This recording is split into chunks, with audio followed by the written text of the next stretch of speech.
Hi, this is Mark at Ding Dong's Garden.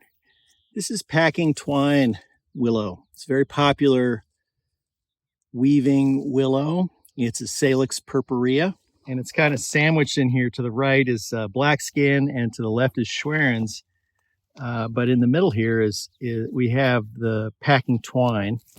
And if we go down and look down below, you can see where we coppice it every year, and then that sends out new branches, and next winter we'll harvest all these rods or branches so that we can use them for basketry.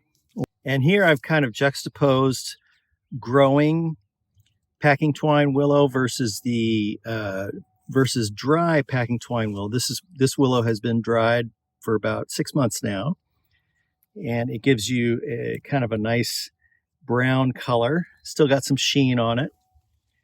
And then the growing willow here, you'll notice that it's got kind of a two-tone green and brown to it, which is common among Salix purpurea. You may get a two-tone color when it's growing, but clearly that fades.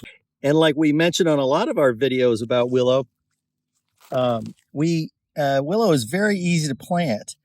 You just put the stake in the ground in zone 8 where we are. You can plant it just about any time of year. It's still best to plant it in the winter so there's less competition when it's taking root. But once you plant it, it will take root and leaf out as long as you have enough water and sunlight. And here, we use a ground cloth to suppress weeds. I hate to use plastic. We'll probably remove it in another year or two. The canopy here is going to be dense enough to outcompete other plants. There's going to be no light down here for grass, but we will still have to water. We're very, very dry area here. And if there's one secret ingredient for growing willow, it's a lot of water. In fact, the ground here is still kind of muddy because we have water just flowing under it all the time through drip tape. This is packing twine willow. It's a Salix purpurea, excellent for basketry. Looks good in a hedge.